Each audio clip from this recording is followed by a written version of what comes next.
Pemirsa, generasi Z tengah jadi sorotan. Belum lama ini viral di media sosial perihal Gen Z yang saat interview dengan HRD untuk salah satu perusahaan bertanya soal fasilitas mes atau tempat tinggal. Berawal dari video seorang wanita yang mengkritisi pertanyaan calon karyawan yang disebut Gen Z bertanya soal fasilitas mes. Alih-alih menjawab terkait fasilitas, wanita tersebut justru diduga nyinyir menanggapi perihal interview. Saya interview anak Gen Z. Zaman sekarang kalau dipanggil buat interview kerja. Apa Nov kemarin jawabannya pas dipanggil interview kerja ada nanya apa? Butuh mes. Butuh mes. Tahu butuh kerja apa butuh tempat tinggal? Dari mes. Kan nanya. Gak mau sales, gak mau telemarketing, maunya back office. Udah gitu gak punya pengalaman apa-apa. Nah, kelar. Situ lulusan jurusan apa sebelumnya, kuliah di mana?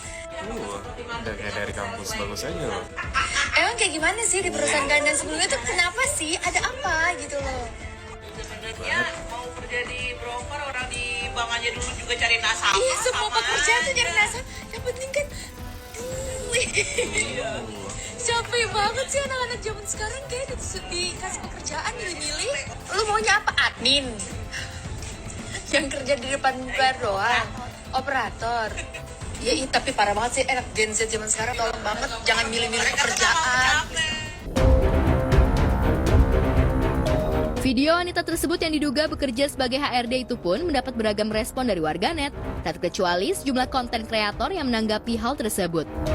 Ada pula yang menyebut kalimat yang dilontarkan wanita tersebut masuk dalam verbal bullying. Cuman kayaknya ada sesuatu yang cocok untuk mereka. Lihat ini ya. Nih, Pasal 315 KUHP mengatur mengenai penghinaan ringan yang dilakukan oleh seseorang.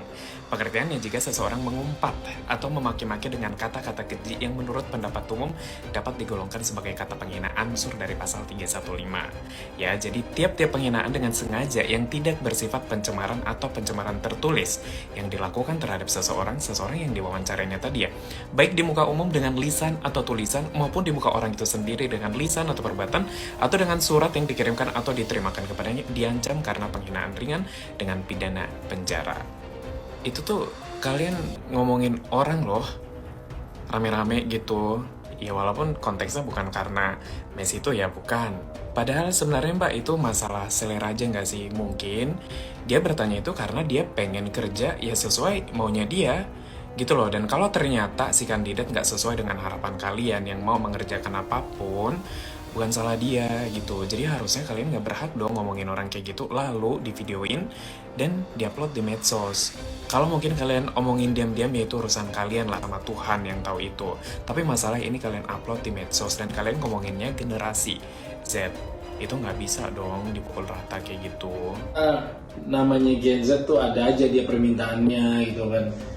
Mereka tuh memang generasinya agak berbeda gitu. Tapi yang di sini maksudnya yang interview pun si mbak ini nggak perlu lah pakai upload di sosmed, kan tinggal bilang, misalnya dia bilang tadi ada mes nggak, ada apa tadi tempat tinggal nggak gitu kan tinggal bilang nggak ada di sini.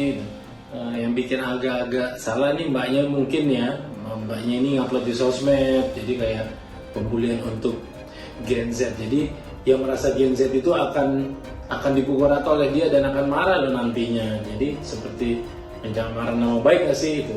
Kayaknya kalau menurut gue sendiri sih ya, mungkin rewardnya juga ada maksudnya. Mungkin kayak misalkan di video itu dia nanya bahwa ada mesnya apa enggak, ya wajar dong orang. Misalkan dia dari luar kota, dia dapat pekerjaan, dia pasti akan menanyakan di situ ada mesnya apa enggak. Pertama, kalau misalkan nggak ada mes kan dia harus mengeluarkan uang lagi kan gitu. Kalau enggak, kalau dapat dari mes berarti kan dia bisa nabung lebih banyak lagi dari sebelumnya gitu. Gue sendiri sih buat teman-teman yang mungkin milenial, kaum milenial, ya saling menghormati aja lah, saling menjaga satu sama lain kan. Kita juga nggak mau dong diomongin. Dan katanya juga kan ada KUHP-nya juga kan, bahaya tuh kita ngomongin orang di belakang, itu akan bisa mendapatkan pidana atau penjara segala macam, itu bahaya. Jadi mulutmu harimau, hati-hati. Jika Gen Z tengah mendapat nyinyiran, seorang bapak pemilik kafe justru dibuat terharu lantaran kafe miliknya akhirnya banyak dikunjungi pembeli. Usai seorang pengunjung membuat video saat pemilik kafe melayani pengunjung hingga mencuci piring sendiri. Dan tanpa diduga-duga, video tersebut pun viral di media sosial. Ya, pemilik kafe ini memang tak menyangka lantaran kafenya mendadak ramai pengunjung, padahal sebelumnya kafenya terlihat sepi dan hanya beberapa pengunjung saja yang datang. Video tersebut pun menuai beragam komentar dari netizen dan selebriti. Memang kalau kita berjualan itu kadang-kadang kita nggak pernah tahu kapan kita sepi, kapan kita rame. Kadang-kadang kan musim hujan juga. Terus orang-orang juga mungkin hari biasa pada kayak hari Minggu mungkin masak di rumah atau apa. Aku juga pernah punya usaha kuliner juga. Tetap kalau namanya usaha itu kita tuh harus tetap semangat. Walaupun memang kadang-kadang belum ada yang beli, tapi gimana caranya kita supaya bisa menarik pembeli itu sedemikian menarik gitu. Dan kita juga harus jaga kualitas rasanya. Itu sih pesan aku.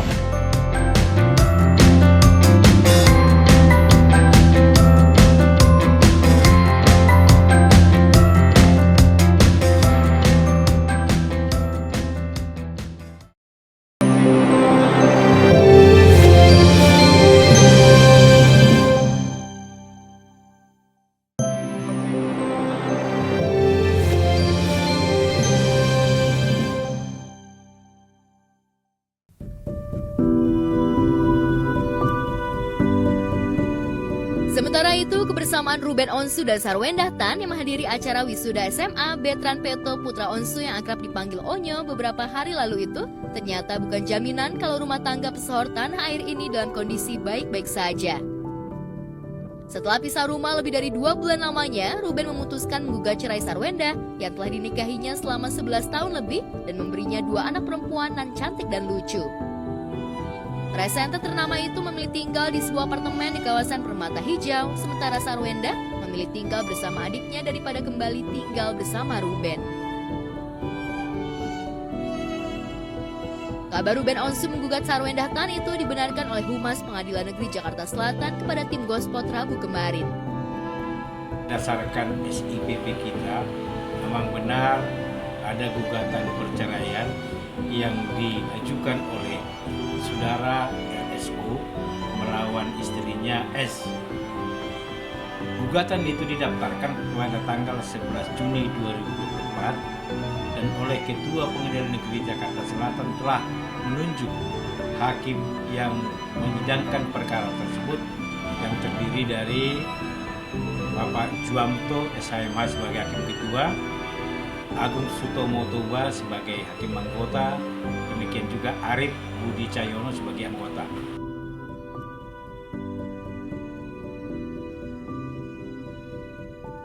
Menindaklanjuti gugatan Ruben Onsu terhadap Sarwendah Tan, pengadilan telah menunjuk hakim yang akan menangani perkara tersebut.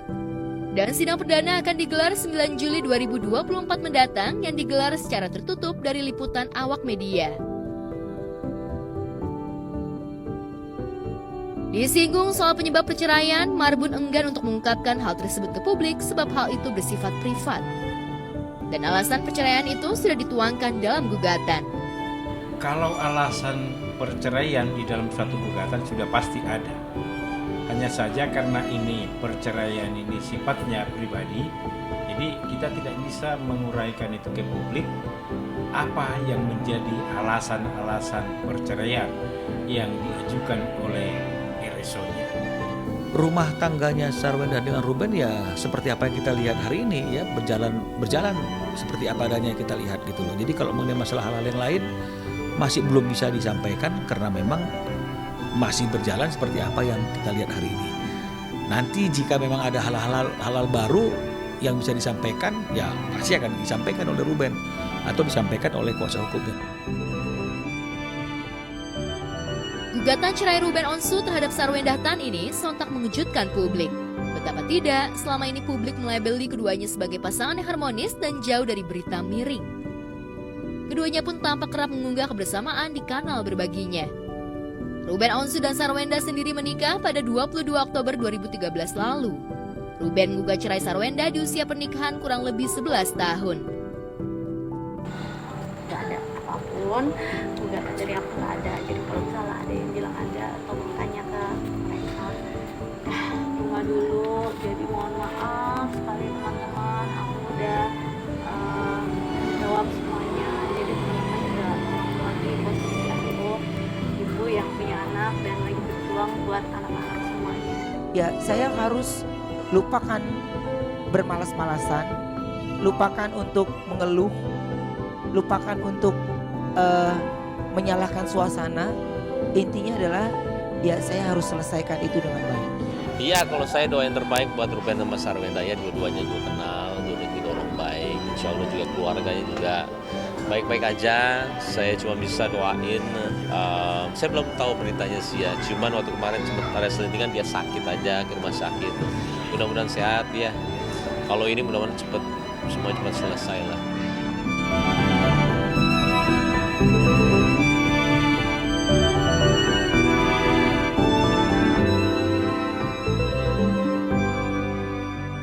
Sementara itu, rumah tangga Baim Wong dan Paula Verhoeven tengah menjadi perhatian publik.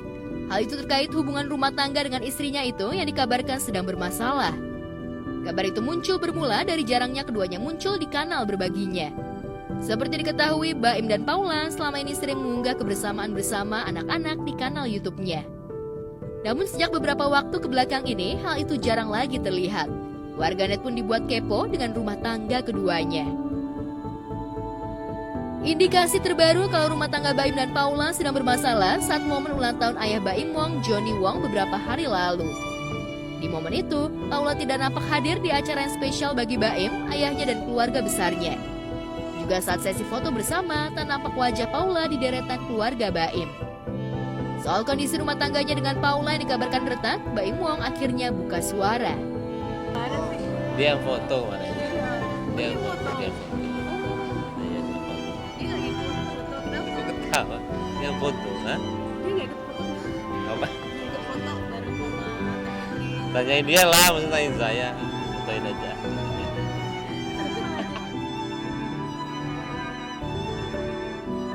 Dalam sebuah pernikahan, masalah rumah tangga memang sulit dihindari.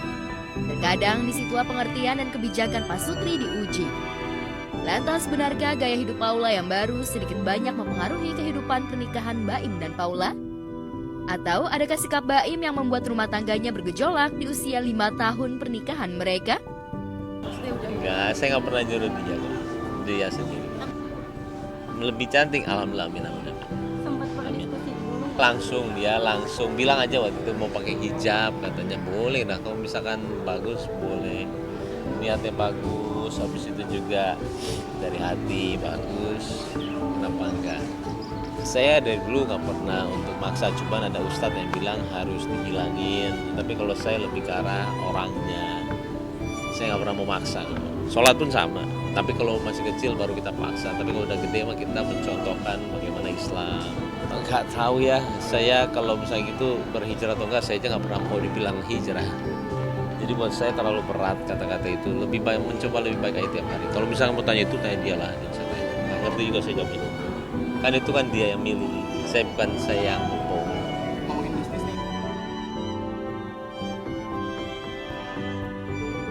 Namun kabar lain muncul kalau renggangnya hubungan suami istri ini lantaran adanya perbedaan dalam hal mendidik anak. Namun soal beberapa kabar miring tersebut, Baim tidak memberikan jawaban pasti jika rumah tangganya sedang tidak baik-baik saja. Ia hanya meminta didoakan baik-baik saja. Wajar lah itu ya. Wajar kalau misalkan kayak apa, ada perbedaan, ada kesamaan. Yang penting tujuannya sama buat kebaikan anak. Jadi kemana nih Paula nggak ikut? Pola di rumah. Tapi hubungan Paula baik-baik aja bagaimana? Insya Allah, doain aja. Kalau untuk merekanya kan itu urusan mereka ya Mbak, gitu kan. Kan ada orang yang mau memutuskan foto keluarga, ada yang mau gak dulu gitu kan, itu tanya mereka aja. Pokoknya didoain terus yang terbaik, terus juga yang terbaik untuk hijabnya, mudah-mudahan dimudahkan untuk istiqomah gitu. Alhamdulillah.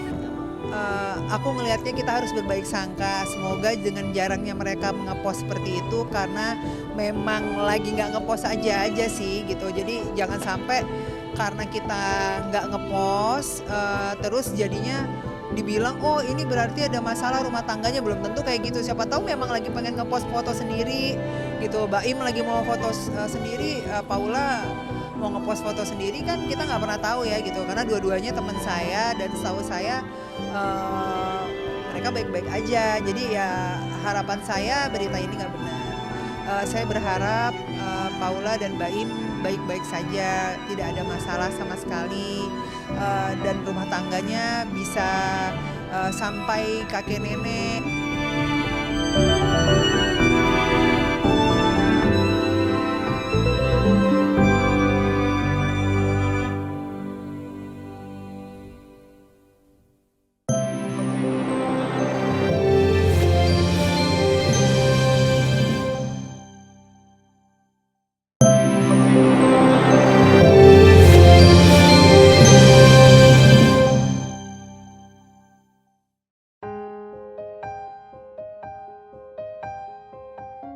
Momen penuh haru ketika anak dan cucu beri kejutan untuk nenek tercinta viral di media sosial. Dari video yang beredar, terekam momen saat anak dan cucu serta suami berikan kejutan ulang tahun untuk nenek yang berulang tahun ke-84 tahun. Terlihat sang nenek tengah berbaring di kasur dikejutkan dengan kedatangan anak dan cucunya yang membawa kue, hadiah, dan menyanyikan lagu spesial untuk sang nenek. Apa yang ku berikan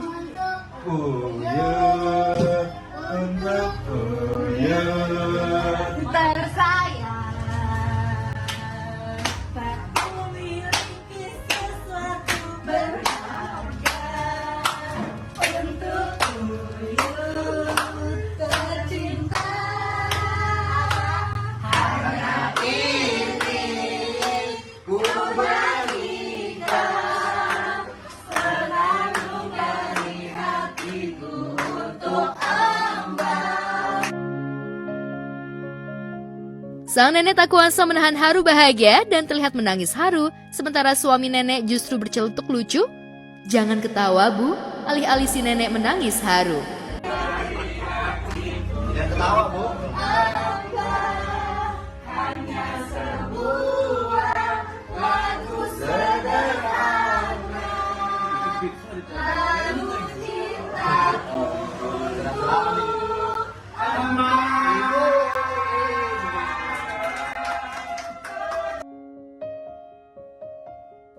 Momen spesial itu pun menuai beragam komentar, banyak yang suka dan auto terharu melihat kasih sayang anak cucu untuk nenek tercinta.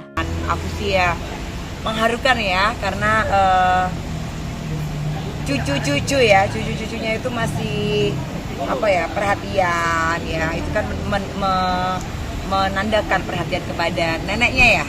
Neneknya padahal kalau aku lihat tadi sudah sangat-sangat berumur ya.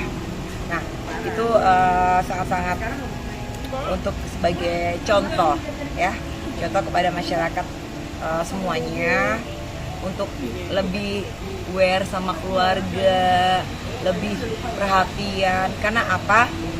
Kita itu yang diperlukan tuh hanya keluarga.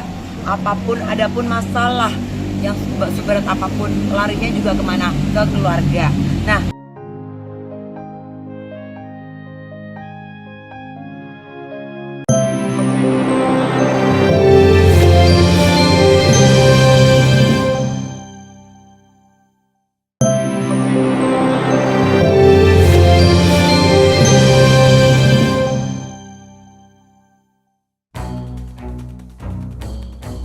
Pemirsa, viral media sosial yang memperlihatkan tindakan seorang guru yang menghadang sebuah bis pariwisata saat lewat tepat di depan Sekolah Dasar Pasir Putih 2, Kecamatan Sawangan, Depok, Jawa Barat.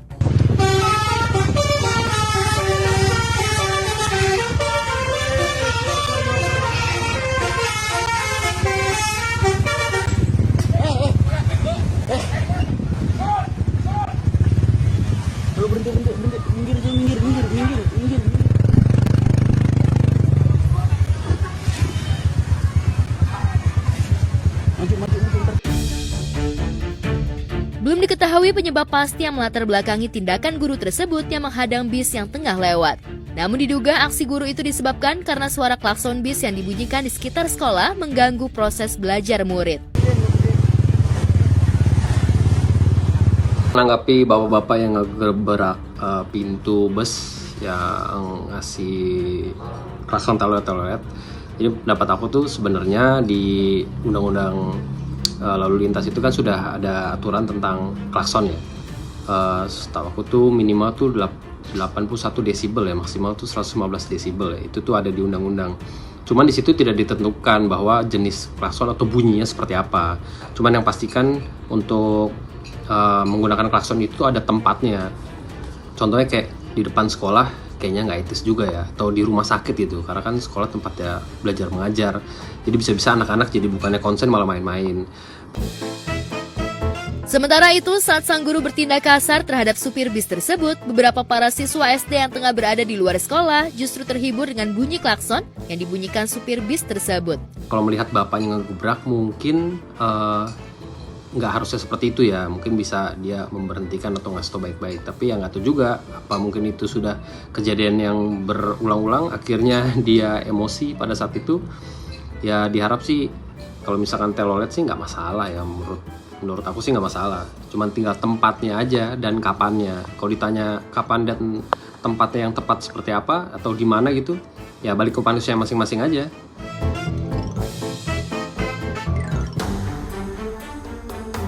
Sementara itu viral sebuah video acara perpisahan siswa kelas 9 mengalami hal yang tak terduga saat panggung yang dinaiki para siswi di acara itu tiba-tiba roboh. Terlihat pada latar belakang panggung bahwa dalam video ini merupakan video acara perpisahan SMP Negeri 2 Tinombo Selatan, Kabupaten Parigi Motong, Sulawesi Tengah.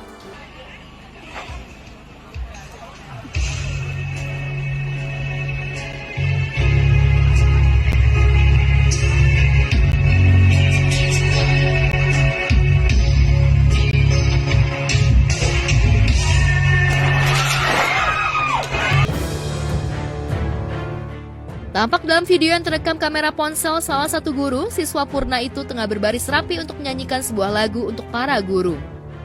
Namun sayangnya momen haru tersebut tidak sesuai dengan harapan, lantaran panggung yang dinaiki para siswi tiba-tiba roboh saat para siswi Purna itu baru saja memulai menyanyikan lagu ucapan terima kasih kepada guru, namun seketika itu pula panggung ambruk. Sebenarnya tuh kan belum lihat videonya, tapi aku baru banget nonton sekarang dan itu bener-bener kasihan banget ya, adalah kali 30 orang di stage itu terus jebol. Tapi gimana ya, I hope that everyone's okay there. Maksudnya semoga nggak ada yang cedera atau apa. Tetap semangat. Itu pasti jadi kenangan yang lucu lah untuk wisuda kan. Jadi itu penting juga kan. Tapi ya that's cool, it's fine. Video yang diunggah oleh guru sekolah setempat di akun TikTok @virga_92 itu telah ditonton lebih dari 30.000 lebih pengguna platform TikTok sejak kemunculannya. Beruntung tidak ada korban jiwa dalam kejadian tersebut. Iya dong, jangan sampai keulang lagi.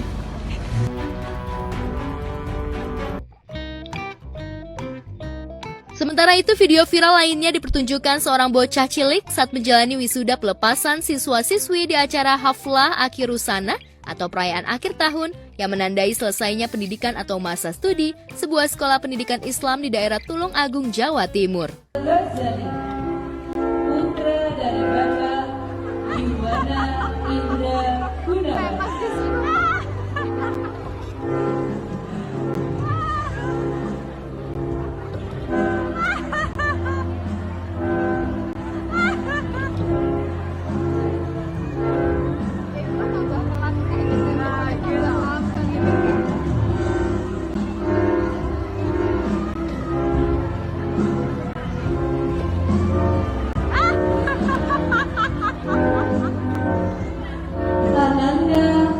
Ini cukup menghibur ya untuk kita semua yang memang lagi penat bekerja gitu ya kan. Adek, kamu tuh disuruh jalan pelan itu jalan pelan-pelan aja. Itu nanti jadi kayak Michael Jackson deh. Ya nggak? Sikap gemas ditampilkan bocah itu saat akan naik ke panggung untuk menerima kalungan penghargaan dari para pendidik di yayasan pendidikan itu. Ketika namanya disebut untuk naik ke podium, bocah itu justru jalan sangat pelan saat di atas panggung seperti gerakan slow motion. Tidak ada yang salah dari tingkah bocah cilik itu. Namun langkahnya di atas panggung itu justru mengundang tawa ibu-ibu siswa dan siswi yang hadir di acara pelepasan tersebut. Putra dari Bapak Agung Wahyu Prayogo.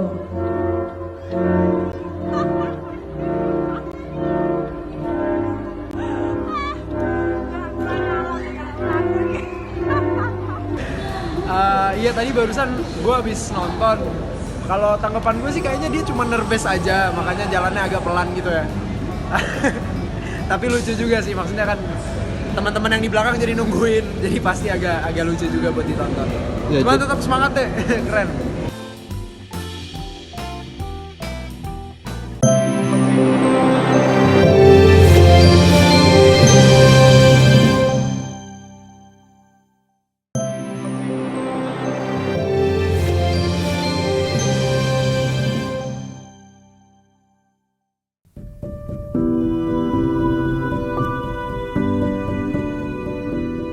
Di lain tempat, pedangdut Ayu Ting Ting menjadi salah satu ibu selebriti yang kerap jadi panutan. Bagaimana tidak, meski kegiatan dan aktivitas Ayu cukup banyak di dunia hiburan tanah air, namun untuk anak, Ayu selalu memberikan prioritas utama. Segala kebutuhan anak sematawayangnya, Bilqis Humairah Razak selalu dipenuhi oleh Ayu. Namun benarkah meski selalu memenuhi keinginan Bilqis, Ayu termasuk punya pola didik yang ketat untuk Bilqis? Ya iyalah ya, karena kan Bilqis ini kan termasuk sangat dimanja sama ayah sama ibu. Jadi yang berperan agak lebih tegas, bukan galak sih ya, galak sih iya juga sih gitu. Cuma lebih tegas ya aku lah gitu. Karena kalau enggak nanti dia keenakan kan kalau terlalu dimanja. Jadi aku agak sedikit lebih ngedidik dia lebih lebih keras sih gitu. Supaya dia nggak manja, nggak menye-menye gitu. Harus biasain mandiri dari kecil sebisa mungkin. Anaknya alhamdulillah dia tahu menempatkan dirinya. Lantas bagaimana Bilqis melihat Ayu sebagai ibu yang dinilai banyak orang struggle membesarkan dirinya? Kamu tuh paling sering diajarin bunda tuh apa sih? Diingetin bunda tuh soal apa biasanya? Nasehatin. Gak boleh nakal, mandiri. Gak boleh apa? Manja. Nah kan Bilqis udah mulai ngerti kan, Senin sampai Jumat udah gak boleh megang handphone. Weekend doang, malam Minggu habis dia belajar udah handphone taruh. Oh nurut, kalau enggak tahu sendiri kan. Gimana singa ngaungnya gimana? I was actually pendiam kan, karena kalau enggak sih sebenarnya kalau ketemu orang baru itu kayak pendiam orangnya. Bilqis tuh nih ya, pertama orangnya moody, ya enggak? Sama bunda, sama anti kalau bangun sekolah gini, berangkat sekolah. Apaan sih? Udah gak usah. Giliran ada maunya baru. Ale, bisa tolong enggak beliin ini? Tapi dia care dengan sekitarnya dan dengan teman-temannya, dia selalu ingat. Insya Allah sholatnya rajin, kecuali subuh. Juara subuh. Terus anaknya tuh punya style sendiri, gak mau diatur, suka protes baju bundanya. Udah tahu kan permisa kalau bunda itu kayak. Emang iya sih selalu nurut. Berapa kali ya kita mau berangkat kalau cuma gara-gara soal baju? Karena kan pasti every person have their own style dong. Sorry ya guys kalau misalnya so asik, so lucu, but this is my character, you know. This is my character.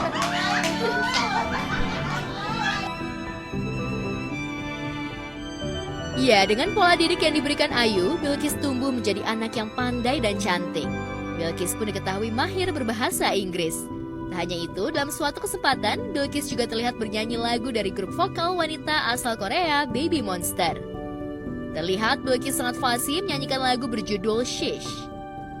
Video tersebut juga menjadi viral di media sosial. Banyak yang menilai suara Bilqis mirip dengan suara Ayu. Lantas benarkah Bilqis bercita-cita ingin menjadi penyanyi seperti Bunda Ayu? All eyes on me, pretty till I don't wanna die. All eyes, yeah, you wasting all day, yeah. Got them all going shush, shush, shush, shush, shush.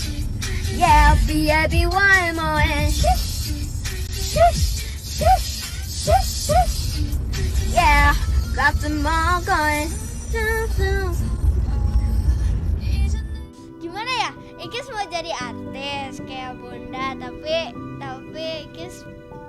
Ikis gak dibolehin sama Bunda. Boleh, tapi Ikis tuh yang lebih tepatnya Ikis tuh pengennya Dia pengen trainee gitu kayak idol dia tuh pengen. Cuma tapi takut gagal. Terus kata Bunda, you better study dulu deh.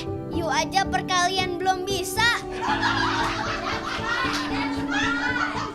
Kan kalau if we want to be like idol gitu kan kita yang dipelajarin itu bahasa Korea, terus dance, terus vokal nyanyi, terus yang lain-lain yang bikin kita talented, bukan perkalian kan? Kamu sekolah itu masih panjang sampai nanti kamu SMA. Jadi kamu harus tahu di setiap sekolah itu pasti akan ada pelajaran math. Jadi udah harus tahu tuh yang namanya perkalian. Kamu mau training di Korea, kamu aja masih nggak mandiri. Setiap anak kan beda-beda ya gitu. Bisa aja dia seusia sekarang memang agak sedikit kurang belajarnya, tapi kita kan nggak tahu ketika di SMP, di SMA dia sudah punya rasa tanggung jawab yang lebih besar, dia sudah punya rasa malu yang lebih besar. Iya.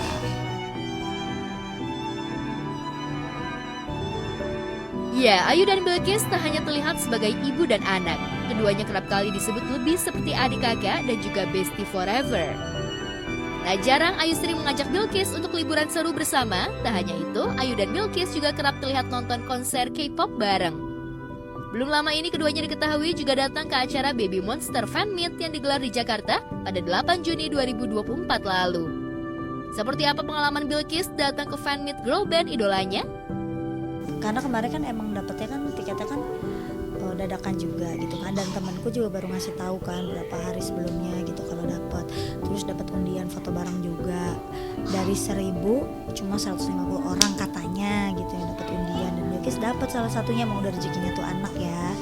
Dan dia kemarin apa pas Ikis foto bareng, Ikis tuh kan kayak gini kan, terus dia kayak Ikis alhamdulillah dapat undian foto bareng. alhamdulillah iya. Terus habis itu kan Bilqis gini, terus dia siapa Rami. Terus dia malah kayak Rami Parita. Kan dia langsung kayak langsung nangkep tangan Bilqis gitu loh. Jadi kan Bilqis gini pas terus nengok ke dia belakang, malah kayak gini terus dia gitu. malah ngegenggam tangannya Bilqis. Kayak langsung salting parah gitu.